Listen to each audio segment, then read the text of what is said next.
Hey pembelajar sejarah dimanapun kalian berada, kembali bersama Pak Ruben di Pelajari Sejarah. Dan seperti biasa kita akan membahas materi pembelajaran sejarah untuk anak-anak SMK dan juga SMA. Nah, kali ini masih kita membahas tentang topik utama, itu tentang konsep dasar ilmu sejarah. Tetapi kita akan khusus membahas tentang kedudukan atau posisi ilmu sejarah. Nah, di dalam bahasan ini kita akan menemukan bahwa dalam kedudukannya sejarah itu bisa bertindak sebagai atau berposisi sebagai ilmu. Kemudian dia juga bisa sebagai peristiwa, lalu dia bisa sebagai seni, dan juga dia bisa sebagai kisah. Pada kesempatan ini kita akan bahas kedudukan ilmu sejarah itu satu demi satu, lalu kita akan melihat kelebihan dan kelemahannya di masing-masing kedudukan dari ilmu sejarah itu. Kita mulai pembahasan langsung saja dari yang pertama, bahwa sejarah itu juga bisa berkedudukan sebagai peristiwa. Nah, ini adalah ibaratnya ini adalah hal dasar dari sejarah, karena sejarah itu membahas tentang peristiwa. Sehingga posisi pertama, sejarah itu ya berkedudukan sebagai peristiwa. Artinya, dalam kedudukan sebagai peristiwa, sejarah itu membahas tentang sebuah peristiwa yang benar-benar terjadi pada masa lampau kehidupan manusia. Dan peristiwa itu sekali lagi ya, adalah peristiwa yang benar-benar terjadi. Dengan demikian, sejarah sebagai peristiwa ini bersifat objektif. Artinya, peristiwa yang kita bahas ini adalah peristiwa yang secara real terjadi di masa lalu didukung kebenarannya lewat penemuan fakta, data, dan juga hal-hal yang mendukung kebenaran dari peristiwa sejarah itu. Entah kesaksian dari para tokoh maupun kesaksian dari para saksi yang terlibat dalam peristiwa sejarah. Sehingga sekali lagi, kelebihan dari peristiwa sejarah dalam kedudukannya sebagai peristiwa itu artinya dia bersifat objektif. Sehingga kebenarannya itu bisa dipertanggungjawabkan karena dia punya data dan fakta yang valid. Nah, itu penjelasan singkat tentang posisi sejarah sebagai sebuah peristiwa. Yang kedua, sejarah itu juga bisa berkedudukan sebagai ilmu. Nah, sebagai sebuah ilmu, sejarah ini otomatis memberikan kita wawasan dan pengetahuan yang bermanfaat bagi kita. Tetapi yang mesti kamu pahami dengan lebih dalam lagi adalah bahwa sejarah sebagai ilmu itu artinya sejarah dalam memaparkan peristiwa sejarah itu sudah melalui metodologi dan juga struktur keilmuan tersendiri. Artinya punya sistematikanya sendiri, punya cara-cara yang dilakukan secara metodologis, secara keilmuan untuk membuktikan kebenaran dari peristiwa sejarah. Misal, untuk membuktikan kebenaran terjadinya peristiwa Rengas Dengklok, maka ilmu sejarah melakukan serangkaian tahapan atau prosedur penelitian memakai metodologi penelitian sejarah.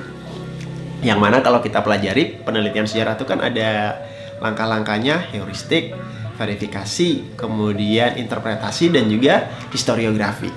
Nah, sejarah sebagai ilmu ketika mengkaji dan menyajikan peristiwa sejarah, mengkaji data-data dan fakta sejarah, sudah melalui 4 tahapan penelitian sejarah ini dan disusun secara sistematis, diuji kelayakan kebenarannya secara keilmuan.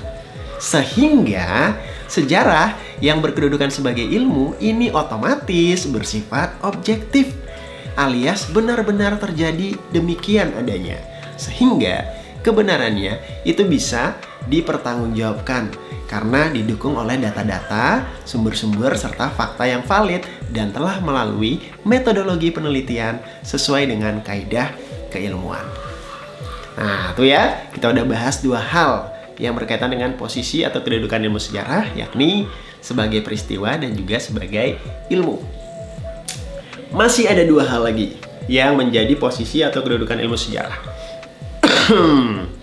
Yang ketiga itu adalah posisi atau kedudukan ilmu sejarah sebagai sebuah kisah.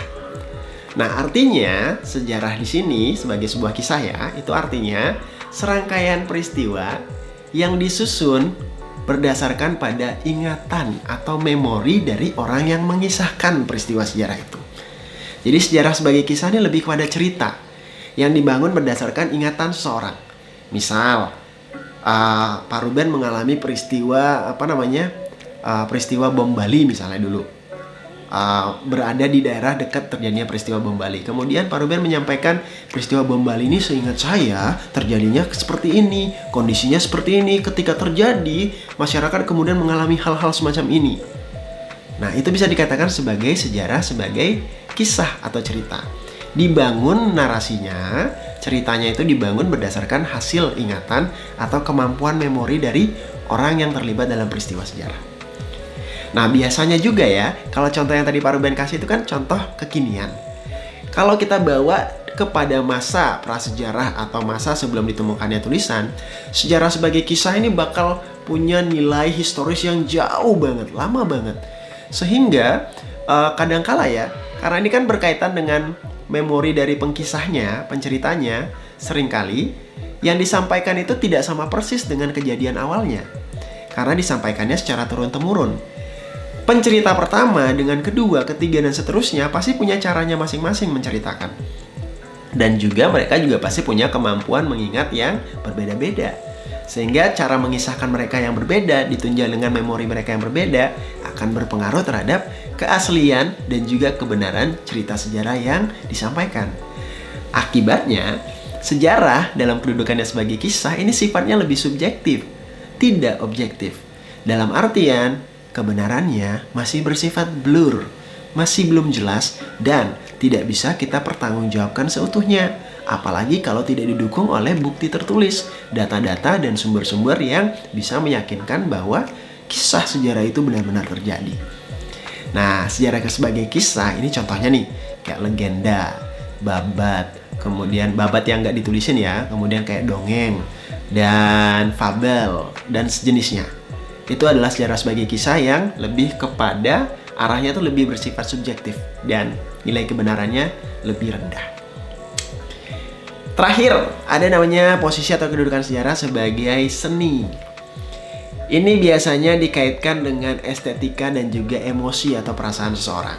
Dalam hal sejarah sebagai seni, itu artinya sejarawan ketika mengemas sebuah peristiwa atau narasi sejarah, itu lebih sering atau seringkali mereka menuangkannya tuh dengan dikemas dalam tampilan yang lebih lebih artistik gitu. Ada tuangan estetika di dalamnya, ada tuangan seni, emosi dan perasaan di dalamnya. Tujuannya sebenarnya positif. Tujuannya itu supaya cerita sejarah itu lebih enak untuk dibaca. Kemasannya lebih mudah untuk dicerna dan lebih enak dan nyaman aja gitu. Karena di tulisannya itu mengandung unsur keindahan atau ada luapan emosi yang dimainkan di sana. Contohnya tuh kayak novel sejarah, karya-karya Pramudia Anantatur atau novel-novel sejarah yang ditulis oleh penulis lainnya. Ini bagus karena menjadikan kita mendapatkan manfaat rekreasi ketika membahas bacaan semacam itu atau sejarah sebagai seni ini. Tetapi kalau kita membahas objektif atau enggak isi dalam sejarah sebagai seni, jawabannya belum tentu objektif. Karena ini kan dituangkan berdasarkan tuangan rasa dan juga emosi dari penulisnya. Dan kadangkala ini subjektif banget berdasarkan pada analisa dari si penulis. Yang mana seringkali hal-hal yang bersifat subjektif ini bertentangan dengan kaidah keilmuan. Layaknya yang dimiliki sejarah sebagai peristiwa dan juga sejarah sebagai ilmu. Sehingga sejarah sebagai seni ini ya sifatnya lebih subjektif dan kebenarannya itu tidak didukung oleh data-data yang lebih valid sehingga orang-orang lebih banyak meragukan kebenarannya. Nah, itu dia tadi penjelasan tentang kedudukan sejarah sebagai ilmu, peristiwa, kemudian seni dan juga kisah. Berdasarkan penjelasan tadi, maka kita bisa simpulkan bahwa ada dua klub nih, ada dua kubu di antara 4 kedudukan posisi sejarah ini. Yang pertama, kubu objektif dan kubu subjektif. Yang objektif terdiri dari sejarah sebagai peristiwa dan sejarah sebagai ilmu. Karena kajian mereka ini lebih objektif dan lebih mudah untuk kita percayai. Karena isinya lebih valid dan bisa dipertanggungjawabkan kebenarannya. Sedangkan sejarah yang bersifat di klub atau kubu yang subjektif ini adalah peristiwa sejarah yang berkedudukan sebagai seni dan juga sebagai kisah. Mereka masuk di dalam kubu subjektif karena memang apa yang disajikan oleh peristiwa sejarah sebagai seni dan kisah itu lebih berdasarkan kepada subjektivitas penulisnya. Sehingga kandungan kebenarannya tidak banyak didukung oleh fakta dan juga data-data yang ada. Akhirnya, nilai validitas dan juga kebenarannya itu lebih rendah. Manakah yang harus kita jadikan sebagai pedoman untuk lebih mempercayai nilai kebenaran dari peristiwa sejarah? Maka kamu perlu arahkan untuk menuju ke kubu objektif ini, yakni peristiwa sejarah yang berkedudukan sebagai ilmu dan peristiwa. Tetapi bukan berarti kita tidak bisa menikmati peristiwa sejarah sebagai kisah dan seni. Perlu kita nikmati, karena itu memberikan rekreasi kepada kita, memberikan manfaat dan juga wawasan. Hanya saja kita harus cermat memilah mana yang termasuk fakta di dalam sejarah dan mana yang bukan. Karena kebenaran dalam sejarah itu tidak ada yang abadi. Fakta baru akan memunculkan kebenaran baru dan meniadakan kebenaran yang lama. Itulah prinsip dalam mempelajari ilmu sejarah. Dan semoga apa yang sudah kamu simak hari ini dapat bermanfaat bagi kamu dan mempermudah kamu dalam pembelajaran sejarah, khususnya tentang topik peran serta kedudukan ilmu sejarah. Terima kasih sudah menyimak dari awal sampai akhir. Sampai ketemu dalam video pelajari sejarah berikutnya. Dah.